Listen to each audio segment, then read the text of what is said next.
Henry constant बना देते हैं कि जिसे नॉर्मली हेनरी कांस्टेंट हो। अब ये जो हेनरी कांस्टेंट होता है ये अलग अलग टेम्परेचर पे क्या करता है, अलग अलग इसकी वैल्यू आती है हेनरी कांस्टेंट की। अब क्या होता है, जो हेनरी कांस्टेंट होता है अलग अलग टेम्परेचर, जब हम टेम्परेचर को क्या करते हैं इंक्रीज करते हैं तो इसकी वैल्यू भी क्या करेगी, हेनरी कांस्टेंट की इंक्रीज करेगी। और इसके साथ में जो सॉल्युबिलिटी होती है वो क्या करेगी, डिक्रीज करेगी। इसी कारण जो स्कूबा ड्राइवर होते हैं जो वहाँ जाते हैं समुद्र के अंदर नीचे जाते हैं सुंदर सुंदर से मोती वगैरह ढूंढने, अब वो जितना नीचे जाते हैं समुद्र के अंदर उतना ही ज़्यादा प्रेशर फील करते हैं। हाँ, प्रेशर क्या हो जाता है, इंक्रीज हो जाता है। अब क्या होता है, जब उन्हें कुछ मिल जाता है तो वो अपने साथ क्या करते हैं, ऑक्सीजन का सिलेंडर लेके चलते हैं।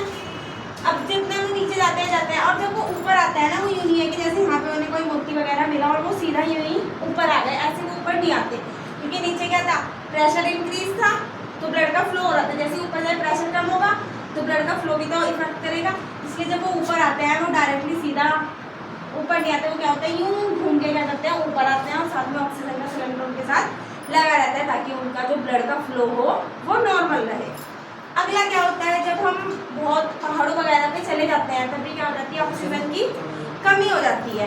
अब उस समय ऑक्सीजन की कमी क्यों हो जाती है, जब हम ऊपर जाते हैं तो हमारा जो ब्लड होता है वो क्या हो जाता है, थोड़ा सा थिक हो जाता है, मतलब कि गाढ़ा हो जाता है। अब वो जब गाढ़ा हो जाता है तो उसमें क्या आ जाने लगता है, जो हमारी कैपिलरीज होती है उसमें से बेचारा खून क्या हो जाता है, बह नहीं पाता, वहाँ पे क्या आ जाता है, ब्लॉक आ जाता है, जिसके कारण क्या हो जाती है, हमें एनोक्सिया हो जाता है। एनोक्सिया का मतलब क्या होता है, घबराहट सी होने लग जाती है क्योंकि ब्लड का फ्लो सही नहीं हो रहा था, हाँ कम हो रहा था।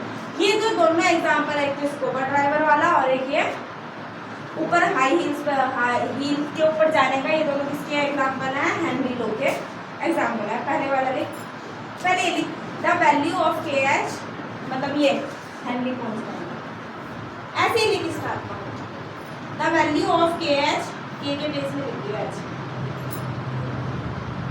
The value of K H constant, मतलब हेनरी कांस्टेंट है ना, ब्रैकेट में लिखियो at any temperature,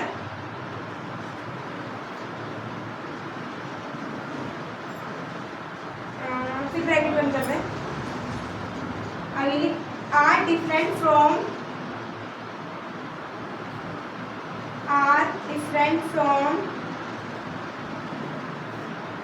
different gas, different from different gas, हाँ different from different gas। अब आगे देखिए करके, for any gas the value of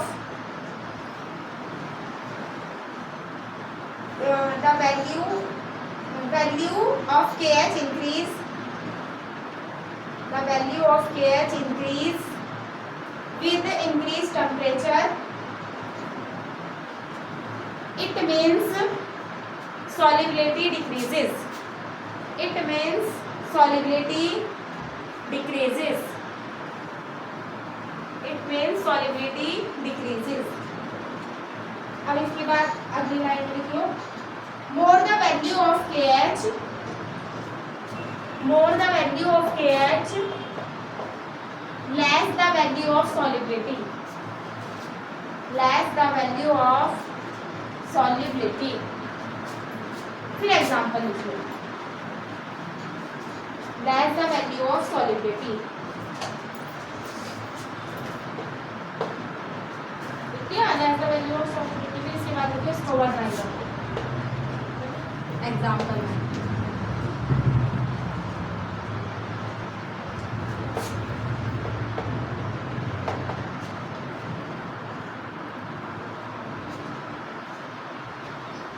scuba driver use a mixture of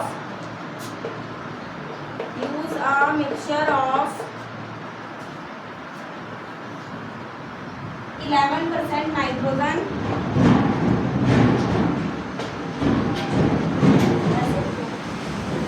11.7% है, 11.7% नाइट्रोजन, 56.2% उल्टा हो गया, हीलियम लिखियो 11.7% और नाइट्रोजन लिखियो 56.2%। और ऑक्सीजन लिखियो 32%।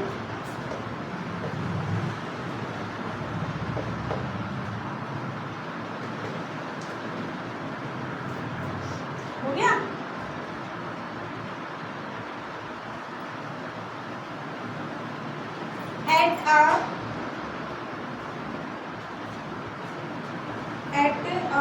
at the place pure oxygen for breathing, place pure oxygen for breathing, मतलब कि उनका जो ऑक्सीजन वाला सिलेंडर होता है ना, उसके अंदर खाली ऑक्सीजन नहीं भरी होती है, उन तीनों के साथ क्या होती है, ये तीनों मिक्स होता है। अब अगली लाइन लिखो van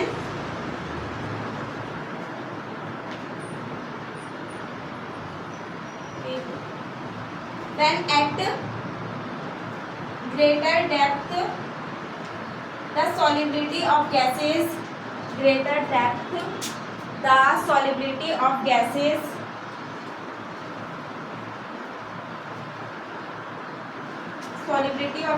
increases blood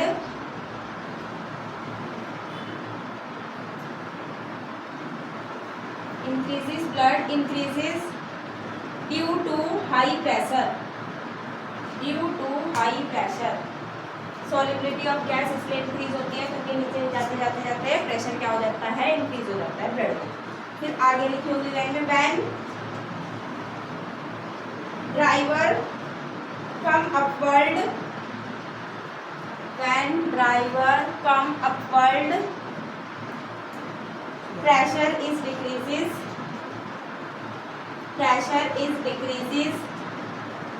due to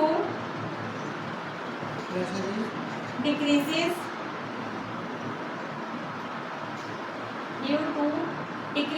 in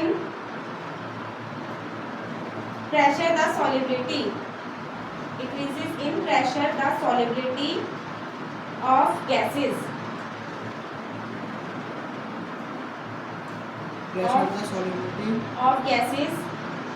decreases in blood, मतलब कि प्रेशर कम हो जाएगा तो सॉल्युबिलिटी भी क्या हो जाएगी, कम हो जाएगी हमारे ब्लड के अंदर, सब धीरे धीरे कम हो जाएगा। रिलीज गैस फ्रॉम बबल्स,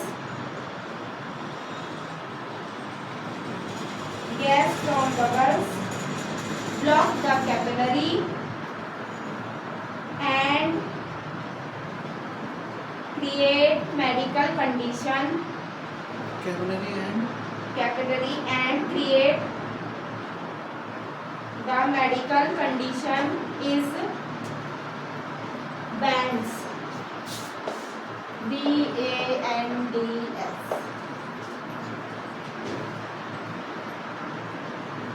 इसलिए किलो का पिक्चर लेके चला जाता है और वो धीरे धीरे आता है, अगर सीधा आ जाएगा तो ब्लॉक आ जाता है, ठीक है। फिर अगले लाइन में अगला एग्जाम्पल देखो, at the high altitude the partial pressure of oxygen gas, at the high altitude the partial pressure of oxygen gas decreases, partial pressure of oxygen gas decreases. This lead the lower concentration of oxygen. The lower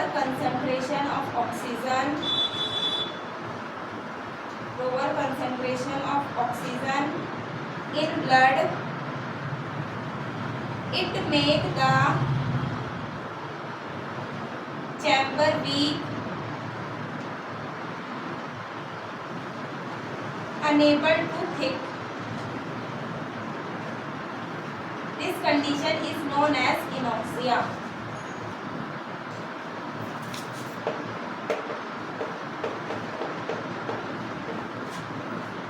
This condition is known as anoxia.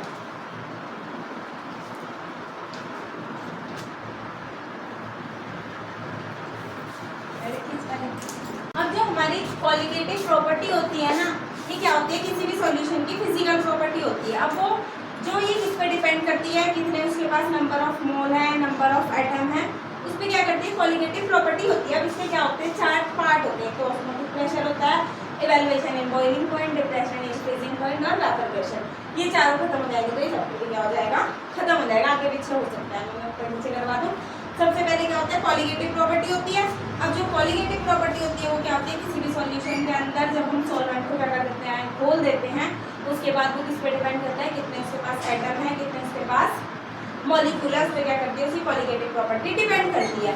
अब क्या होता है, जैसे कि let suppose हमने क्या ले लिया है, बीकर ले लिया, इसके अंदर क्या ले लिया, पानी ले लिया नॉर्मली। अब जब ये बीकर के अंदर हमने पानी ले लिया तो अगर हम इसे गर्म करेंगे तो यहाँ पे क्या आएगा, इसका बॉइलिंग पॉइंट आएगा, एक ऐसा टेम्परेचर आएगा जिसपे क्या हो जाएगा, बॉइल होना शुरू हो जाएगा, और एक ऐसा टेम्परेचर आएगा जिसपे ये फ्रीज होना शुरू हो जाएगा, 100 डिग्री और 0 डिग्री सेंटीग्रेड। अब उसके अंदर कोई सॉल्यूशन अगर 10 डिग्री है तो 10 डिग्री से 100 डिग्री हुआ तो इवैल्यूएशन उसके बॉइलिंग पॉइंट कितना बढ़ा उसके बारे में नॉर्मली थोड़ा थोड़ा पढ़ेंगे, इन सब में अलग अलग है।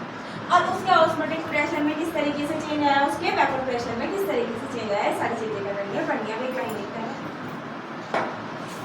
ये है हेडिंग के आगे इंक्वायरी है। Colligative property of solution are those physical properties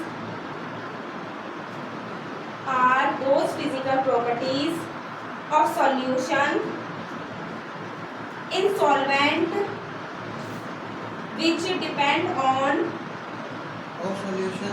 solution in solvent which depend on number of atom, molecule or ions, will depend on number of molecules, atom, number of molecule, atom or ions of solute in a given volume.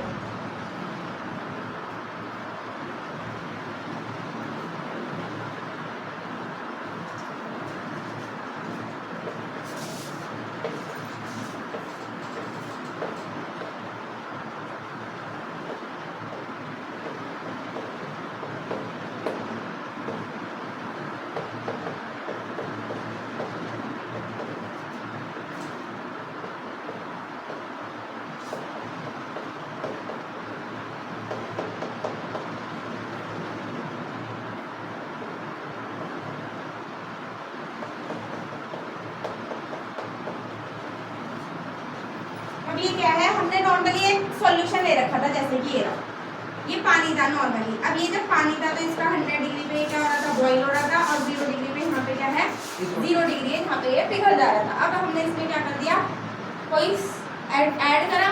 जैसे ही हमने कुछ add करा तो जैसे मैंने इसके अंदर solvent को ऐड करा तो ऐड करने के बाद इसमें क्या आया, थोड़ा सा चेंज आया। पहले इसका प्योर का वाटर का जो बॉइलिंग पॉइंट था वो यहाँ पे खत्म हो जा रहा था, मतलब कि यहाँ 100 था। अब वो 100 पे क्या हो रहा है, बॉइल ना होकर कुछ थोड़े से ज़्यादा टेम्परेचर पे बॉइल हो रहा है। तो ये वाला वो जो टेम्परेचर है वो कौन सा है, इवैल्यूएशन इन बॉइलिंग पॉइंट। अब क्या ये नॉर्मल वाटर का हमारा निकला यहाँ पे 0 डिग्री पे था वो। अब क्या हुआ, जब उसमें कोई चीज़ हमने डाली तो उसका जो फ्रीज होने की चीज़ थी वो क्या होगी, थोड़ी और कम हो गई, मतलब कि माइनस में चली गई। तो इसे क्या बोलेंगे, डिप्रेशन इन फ्रीजिंग पॉइंट, की कितना वो बॉइल हुआ और कितना वो डिप्रेशन में रह गया। अब इसके आगे लिखियो, एक लाइन लिख ले, ऐड अ सॉल्यूट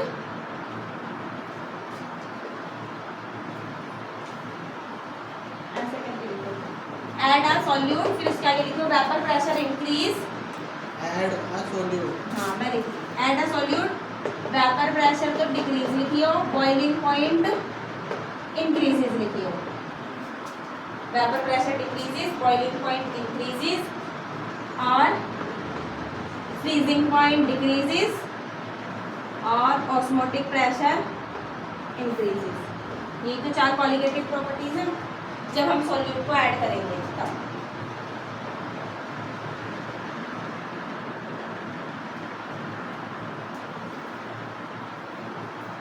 मतलब कि इसमें सॉल्यूट को ऐड करा तो ऐड करने के बाद इसका वेपर प्रेशर क्या हो जाएगा, कम हो जाएगा, बॉइलिंग पॉइंट क्या हो जाएगा, इसका बढ़ जाएगा, फ्रीजिंग पॉइंट कम हो जाएगा और ऑस्मोटिक प्रेशर ज़्यादा हो जाएगा। ठीक है, वो पूछ के देता है अगर कॉलिगेटिव प्रॉपर्टी में किसी सॉल्यूट को ऐड करते हैं तो जो कॉलिगेटिव प्रॉपर्टीज होती है उसके क्या क्या हो जाता है, क्या इफेक्ट करता है, तो कोई इंक्रीज होता है, कोई डिक्रीज होता है, वो सारा मैंने बता दिया, लिखवा दिया। अब इसके बाद टाइप ऑफ कॉलिगेटिव प्रॉपर्टीज, फिर ये चारों लिख दिए। Okay, number 1 osmotic pressure, evaluation in boiling point, depression in freezing point और वेपर प्रेशर। अब इसके बाद हमें नेक्स्ट वाला क्या पढ़ना है, relative lowering in vapour pressure पढ़ना है। अब जो relative lowering in vapour pressure है उसके अंदर एक तो इलेक्ट्रोलाइट होता है और एक क्या होता है, नॉन इलेक्ट्रोलाइट होता है। जो इलेक्ट्रोलाइट होते हैं वो क्या होंगे, अलग अलग इलेक्ट्रोलाइट होंगे, मतलब कि उनकी जो कंसंट्रेशन होगी वो क्या होगी, अलग अलग होगी, सेम उस पर उल्टा बोल दिया। अब क्या होता है, जो इलेक्ट्रोलाइट होते हैं उनकी जो कॉलिगेटिव प्रॉपर्टीज होगी वो क्या होगी, डिफरेंट होगी, कंसंट्रेशन सेम होने पर। कंसंट्रेशन क्या होती है, होती क्या है, मोल पर लीटर को ही तो कहते हैं कंसंट्रेशन। अब मानने की बात इसके भी 10 मोल पर लीटर है, ये भी 10 मोल पर लीटर है, ये भी, लेकिन इनकी जो कॉलिगेटिव प्रॉपर्टीज होगी, मतलब कि चार चीजें, osmotic pressure, evaluation in boiling point, depression in freezing point, वो सब क्या करेगा, अलग अलग करेगा, क्योंकि ये इलेक्ट्रोलाइट है इसलिए। अब जो नॉन इलेक्ट्रोलाइट होते हैं उनके अंदर क्या होगी, अगर हमारे पास कंसंट्रेशन क्या है, सेम है, तो कॉलिगेटिव प्रॉपर्टी भी सेम ही होगी। अगर इसके पास क्या 10 मोल पर लीटर है, इसके भी 10 मोल पर लीटर है, तो इनकी जो कॉलिगेटिव प्रॉपर्टी होगी बिल्कुल सेम होगी। कभी ये बढ़ रहे हैं, कभी घट रहे हैं, कभी जीरो हो रहा है, सब कुछ क्या होगा, बिल्कुल बराबर होगा। ठीक है, लिख लो। नॉन इलेक्ट्रोलाइट में कौन है, इसे यूरिया बोलते हैं। सुक्रोज का फॉर्मूला होता है C12H22O, C12H22O11, glucose C6H12O6 etcetera. ये क्या होता है, सेम कॉलिगेटिव प्रॉपर्टीज होती हैं एट सेम मोलर कंसंट्रेशन पर, इसकी डिफरेंट होती है। और इसका नाम बनाना सिखाऊंगी 2-3 चैप्टर के बाद। परमेबल मेम्ब्रेन के बारे में पता है, क्या ले रखी थी, अभी तुम बताते भूल गया। जो सेमी परमेबल मेम्ब्रेन होती है ना, ये क्या होती है, सबसे पहले हमने 9th क्लास में पढ़ा था, सेल के अंदर क्या होती है, एक सेल मेम्ब्रेन होती है जो क्या होती है, सेमी परमेबल होती है। सेल के ऊपर क्या होती है, ऐसी बना दी मैंने, कोई सी भी सेल, हमारी पूरी बॉडी सेल से मिलकर बनी हुई ना, उसके जो सबसे ऊपर वाली जो लेयर होती है उसे क्या बोलते हैं, सेल मेम्ब्रेन बोलते हैं, जो प्लांट और एनिमल दोनों में पाई जाती है। प्लाज्मा मेम्ब्रेन भी बोलते हैं। अब ये क्या होती है, सिलेक्टिवली परमेबल मेम्ब्रेन होती है, इसलिए मैंने सेल मेम्ब्रेन बताया। अब सेलेक्टिवली परमेबल मेम्ब्रेन का मतलब क्या होता है, ये अपने में से कुछ चीज़ों को क्या करती है, जाने देती है, बाकी सबको क्या कर देती है, रोक देती है। अब जो ये सेमी परमेबल मेम्ब्रेन होती है, ये खाली अपने में से जो सॉल्वेंट होता है उसे क्या करती है, जाने देती है, और जो सोल्यूट होता है उसको क्या कर देती है, ये रोक देती है, मतलब कि उसको जाने नहीं देती। कुछ क्या होती हैं, ये इस पे लिखा है, ये क्या होती है, ऐसी मेम्ब्रेन होती है जो अलाउ करती है खाली सॉल्वेंट की फ्लो को, सॉल्यूट की फ्लो को ये अलाउ नहीं करती। अब क्या होती है, कुछ नेचुरली सेमी परमेबल मेम्ब्रेन होती है। एक तो सेल मेम्ब्रेन है हमारी, क्योंकि वो सेमी परमेबल है, कुछ चीज़ों को अंदर जाने देगी, बाकी सबको रोक देगी। जो एग के अंदर की मेम्ब्रेन होती है वो भी क्या होती है, सेमी परमेबल मेम्ब्रेन होती है। जो गॉल ब्लैडर होती है, कहाँ पाई जाए, लीवर में, वही, वो भी क्या होती है, सेमी परमेबल मेम्ब्रेन होती है। अब क्या होती है, कुछ आर्टिफिशियल है, अगर आर्टिफिशियली जो बनाई गई है साइंटिस्ट के द्वारा, वो क्या है, कॉपर हेक्सासाइनोफेरेट है, उसका नाम कुछ भी आ जाएगा, धीरे धीरे बनाना। और ये क्या होती है, कैल्शियम फॉस्फेट होती है। ये वाली दोनों क्या है, आर्टिफिशियली बनाई गई है, ये थोड़ी कम पूछी जाती है, आर्टिफिशियल वाली क्या होंगी, ज़्यादा पूछी जाती है। अब क्या होता है, हमने क्या लिए, सॉल्यूशन लिया। अब इन दो बीकर को अलग अलग इकट्ठा जोड़ दिया, बीच में क्या लगा दिया, सेमी परमेबल मेम्ब्रेन लगा दी। अब ये जो SPM लगा दी, इधर क्या करा, 5% तो ग्लूकोज रखा और 95% क्या रखा, वाटर, और इधर क्या रखा, 10% ग्लूकोज रखा और 90% पानी रखा। अब वो पूछ रहा है कि जो फ्लो होगा वो इधर से किधर की तरफ होगा।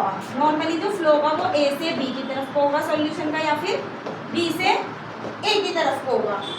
हमने पढ़ा ना, किसी भी चीज़ का हाई कंसंट्रेशन से कहाँ जाती है, वो लो कंसंट्रेशन की तरफ हो जाती है। तो बता, ये इधर से इधर को जाएगा या इधर से इधर को जाएगा, कुछ सोच में मैं बताऊंगी।